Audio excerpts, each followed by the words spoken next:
Hi everyone.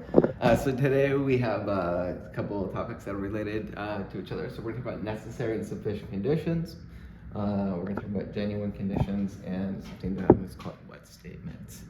And all of these are related to each other. And depending on the class you're in, these two will be especially important in your papers to know how to do these in your papers. And even when we move over, I want to tell you ahead of time, even when we move from deductive reasoning to inductive reasoning, understanding the concept of necessary and sufficient conditions is very important, because we're going to talk about these throughout the rest of the term. You're supposed to use, we're going to use this idea to understand key points in inductive reasoning, some of which called like relevance. And so it's important that you get these concepts. And these ones in particular are related to understanding how to do your first paper and how to improve your second paper. Okay, so necessary and sufficient conditions relate to a deductive operator. The operator is called a conditional. And the conditional is represented, as you know, like this or like this. So we're going to represent it like this. If P, then Q. P represents the sufficient condition.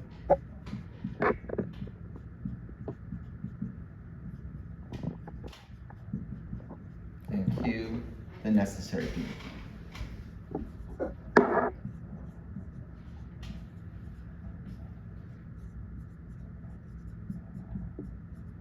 Okay. Now, to understand these, it's best to understand their paraphrases. So I'm going to say that P, the sufficient conditions, should be understood in these terms. Good enough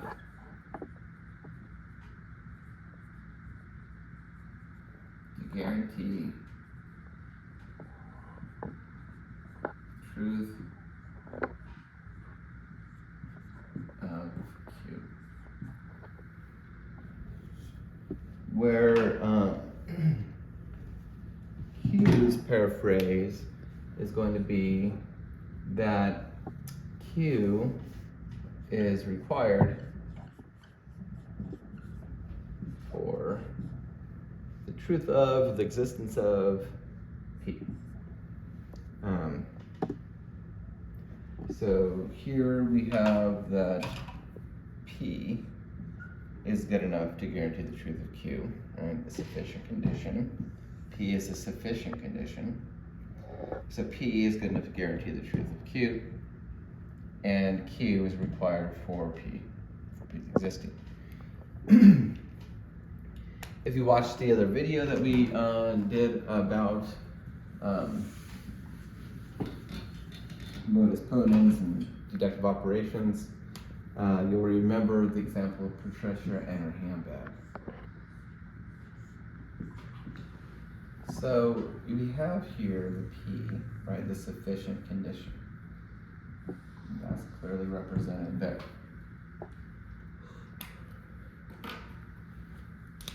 We have Q, which represents the necessary condition, which is clearly represented here, right? So necessary condition is a requirement for the sufficient condition. The sufficient condition is a guarantee of the necessary condition. Remember Patricia and her handbag. Every time Patricia isn't anywhere that's spatially located, she has her handbag. Every single time, 100% of the time, right? It's a fact. That's a joke. Let's just imagine it's true.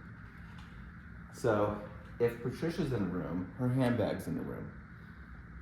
Every time, right? If you have Patricia, you have a handbag. Every single time. So if I say, hey, Patricia's here, what do you know about a handbag? It's also there. Now, if I tell you this, her handbag is not in the room. What do you know about Patricia's location as it relates to the room? She's not there. This is a requirement for this. If you don't have this, you don't have this. Right? Oh, blue marker, don't fail me. So imagine you have Patricia.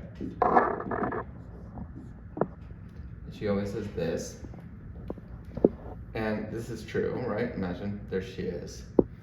And then I say to you, right, imagine that every time, right? So if I say to you, her handbag's not there, and it's true that every time she is there, she has a handbag, like every time, it's like a law of nature, right? Then if I say the handbag's not there, it's true necessarily that Patricia isn't there. The P is a guarantee of the Q, and this Q is required for the P. If you don't have it, you don't have this. They're related to each other in very important ways, right? So you have, if P is true, then Q is true. Now this can go two ways for you.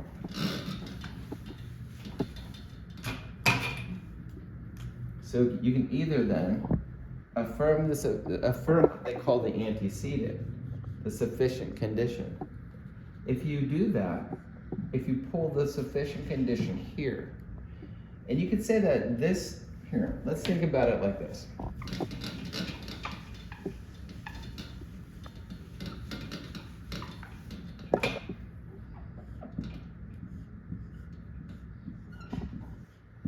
Imagine this is the general law of nature, right? If P, then Q. It has to be the case. So imagine this is a law. Okay. Now imagine that premise 2, that this is say an instance of a law occurring, either not occurring or occurring. You could say this is the space of like actual events. There's two ways that can happen for you. One is you can move the sufficient condition to the realm of existence. Remember, this is a general true principle, right? If P, then Q. And if you say that, hey, this principle applies in reality, then you move the sufficient condition here.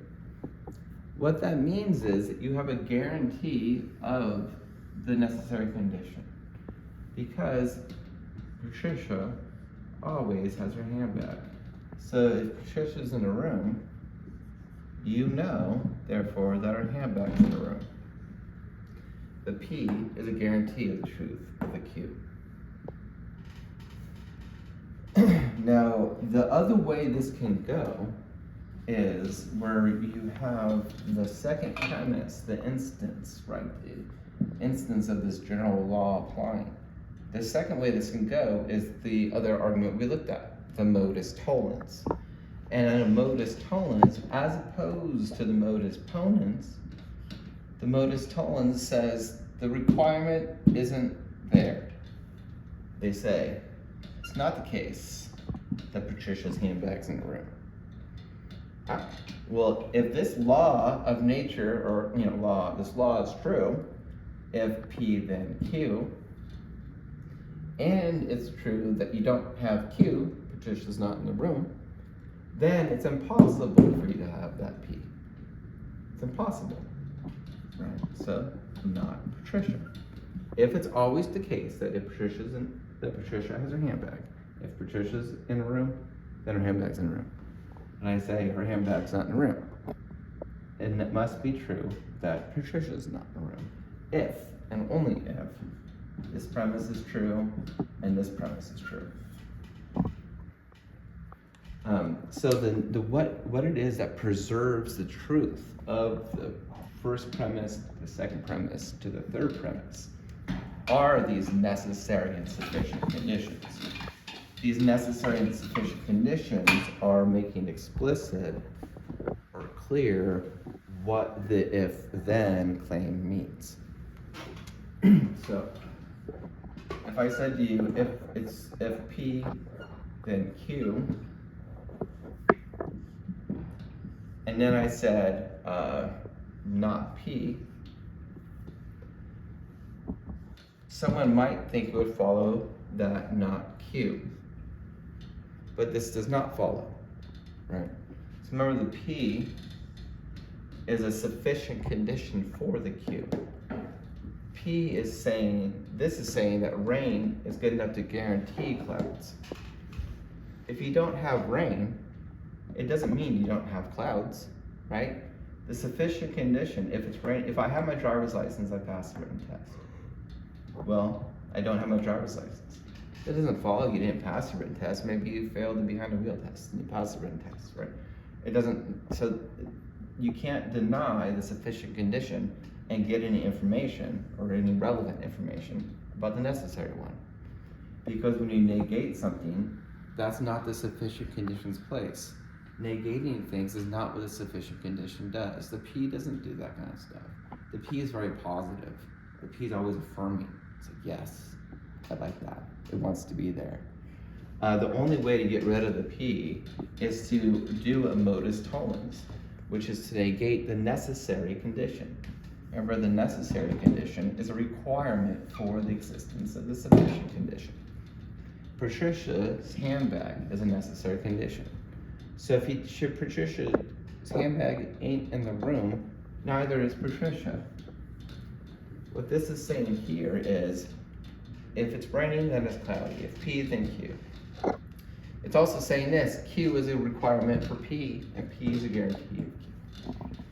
If I tell you that you don't have a requirement for something, then you can't have that thing, right? If it's a genuine requirement.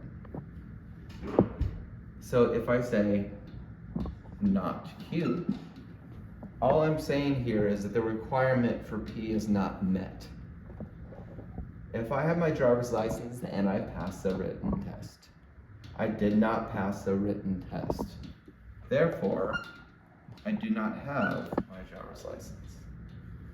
The Q is a requirement for the existence of the P.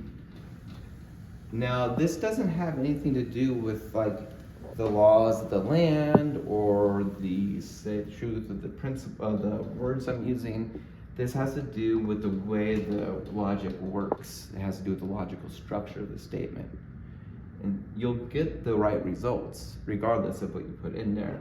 You'll get wrong results too, so you kind of put crud in, you get crud out. But what preserves the truth from the first premise, second to the conclusion, has nothing to do with the words that are used or ideas that are expressed. It has to do with the necessary sufficient conditions, the logical structure of the argument. So,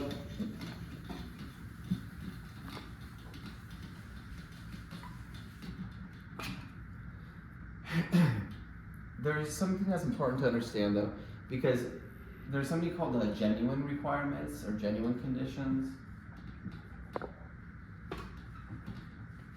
So a genuine condition is one that if it's met, like say it's a sufficient condition, if it's a genuine sufficient condition, then if you have it, you always have the necessary one. If it's a genuine necessary condition, then if you don't have it, you can't have the sufficient one. So what is this? Let's spell this out a little bit. I could say something like this. This is a valid argument, watch. If Mordecai is happy, I am sleepy. Mordecai is happy, therefore I am sleepy. Okay, this is a valid argument, right? This argument has the correct structure. If P, then Q, P for Q.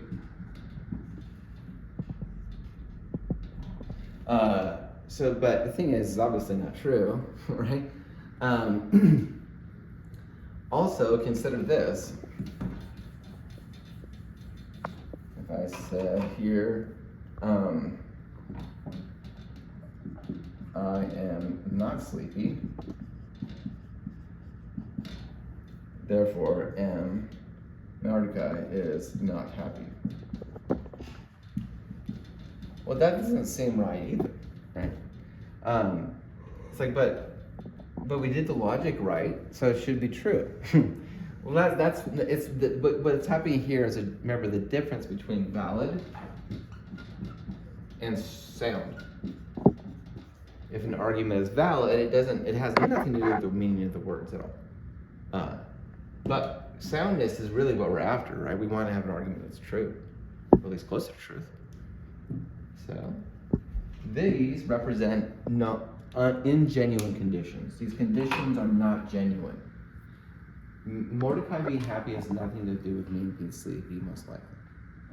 And me being sleepy most likely has nothing to do with Mordecai being happy. So if I am not sleepy, if that means if I'm awake, if I have a lot of energy, it doesn't follow that Mordecai is unhappy. So these have nothing to do with each other, right? So, but we have to check for that. They're ingenuine conditions. The way to check to see if your conditions are genuine or not really is to run that modus tollens. So you have your statement: if it's raining, then it's cloudy, right? Okay, so if you want to see whether or not these are genuine conditions, and again, remember, genuine condition is if this is met, then you have this. If this is not met, you do not have this. Let me give you an example before we do this, actually. So you know those, like, you're at the, the Magic Mountain, and so you have to be this tall to ride this ride, right? So, you come by and you're like this tall. So you're real close, Now, depending on the person that is in charge of this, you will either be allowed to go through or not, right? Some people might be like, yeah, you're close enough, it's fine, and I'll let you on. Some people will be like, no, we gotta follow the rules, you can't go. Sorry, but you're a little taller, right? So that represents not an ingenuine condition, because it's not the case that if you're not this tall, then you cannot ride the ride, right? That's not true. Or if you can ride this ride, then you're this tall. Because you cannot be that tall and still ride the ride. So imagine this. If you can ride the ride, if you can ride this ride, then you are, 5 foot, right? Okay, so we'll say I am not 5 foot, but I'm able to ride the ride. What that indicates here is that, nevertheless, riding the ride, this is a guarantee of this, insofar as this is stated on the board. Riding is a guarantee that you are 5 foot tall if these are genuine conditions. So here you are at the fair, Magic Mountain, or whatever you're doing, and here's this awesome roller coaster that's crazy and scary and it's fun.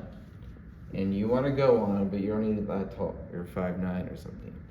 And this person says, well, you're not 5 foot, so you can't ride the ride. But then you notice this. He goes away.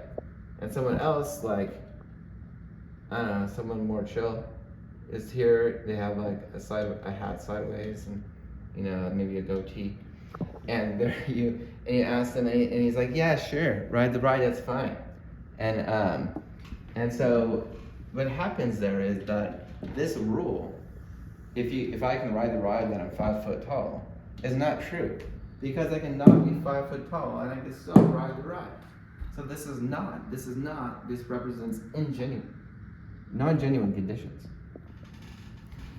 What you want are genuine conditions, right? Or at least ones that you can argue are genuine.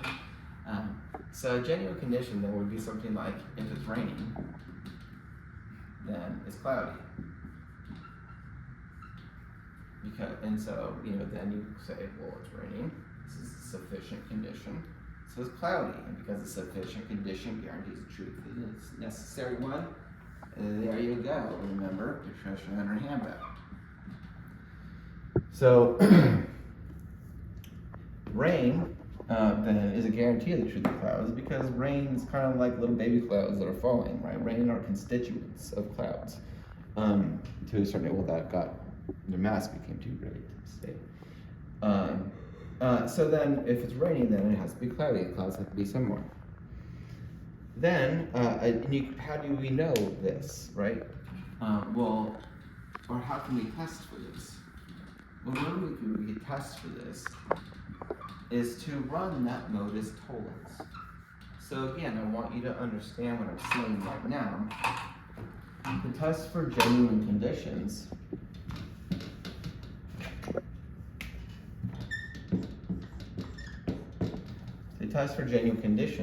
you need to run a modus tollens.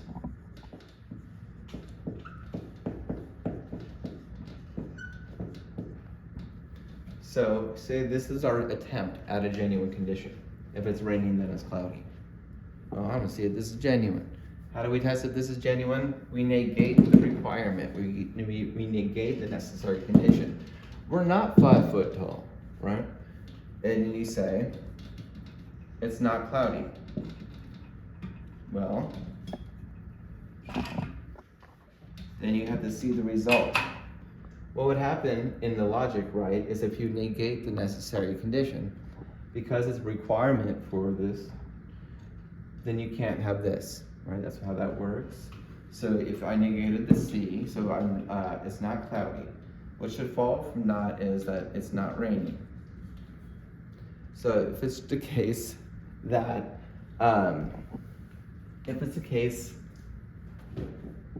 if this premise is true, if it's raining is cloudy, you can test it like this, right?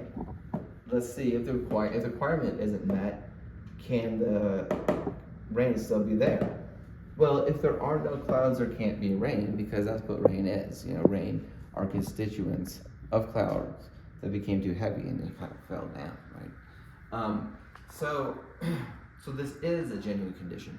You can be sure, or not sure, but reasonably sure, that when you run this modus tollens, the check of the necessary condition, and you get a true answer here. Oh yes, if it's not cloudy, it can't be raining. If there are no clouds, then there's no rain. Right? If you get a right answer there, then you know you've had genuine conditions. The thing is, most conditional statements written out are not genuine. Imagine this statement right here. This is not a genuine condition. Well, actually, let me ask you this. Let me write a different one. You tell me if this is you answer in your head if this is a genuine condition.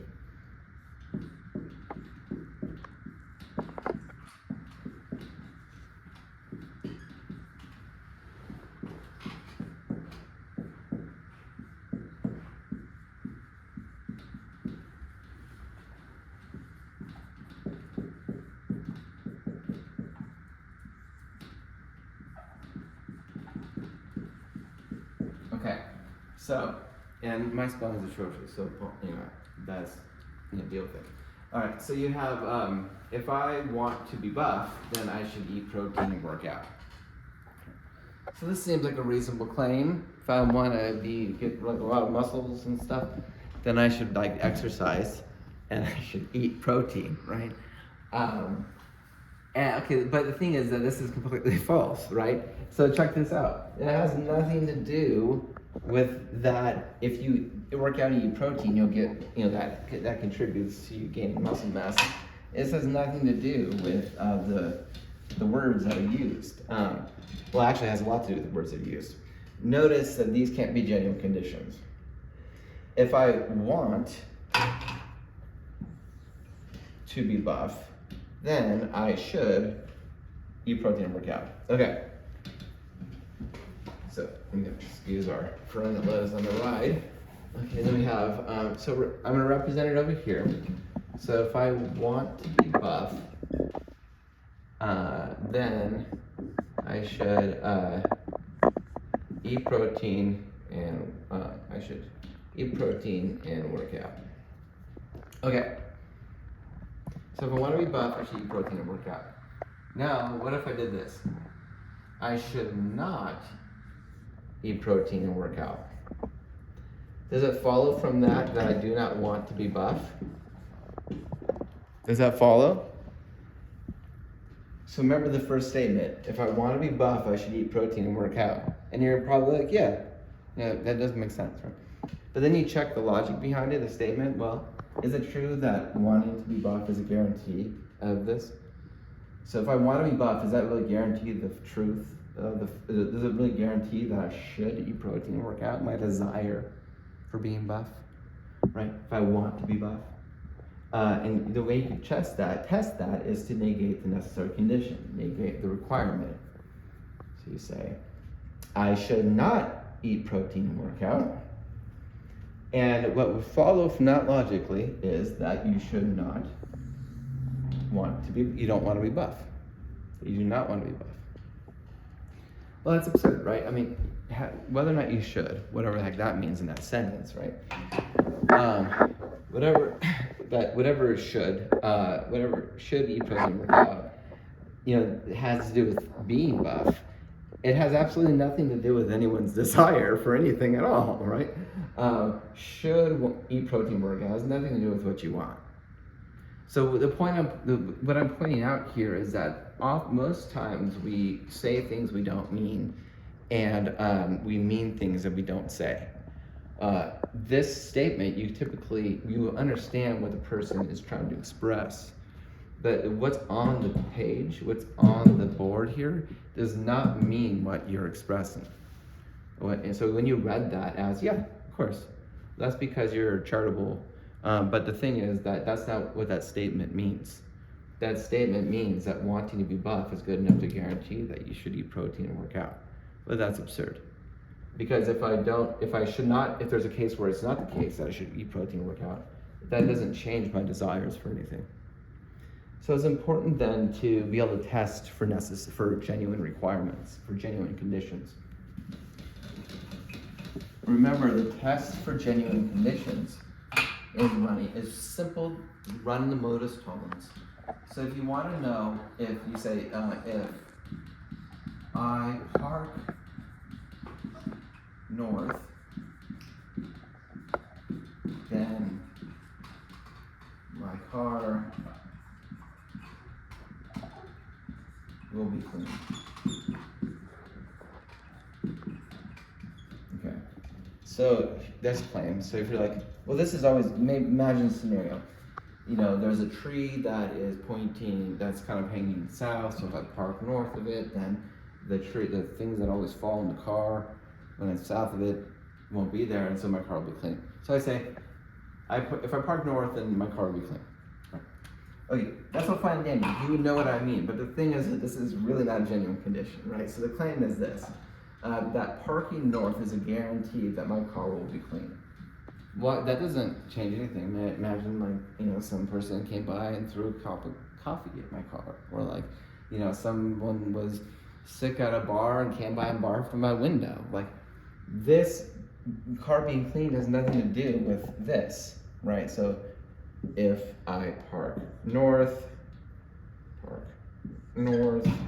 then car is clean. Okay, so now imagine this. It's not the case that my car is clean. What follows from that, remember logically, should be that you did not park north. But remember this silly scenarios I gave you.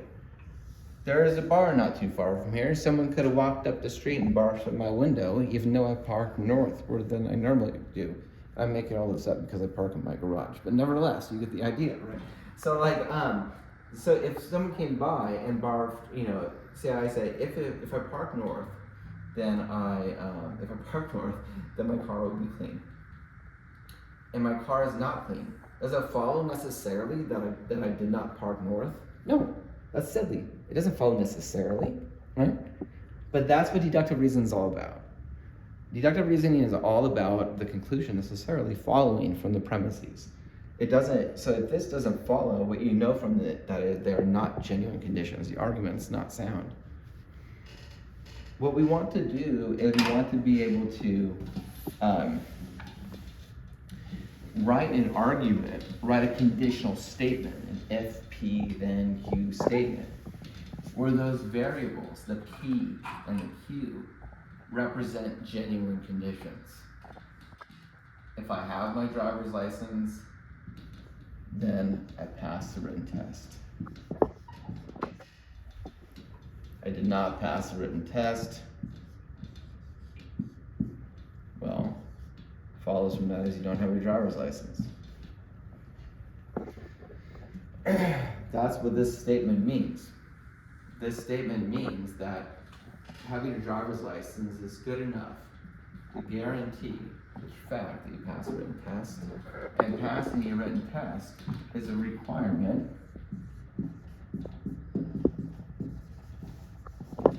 for having a driver's license. An if-then statement always means two things. It's expressing the sufficient condition, necessary line.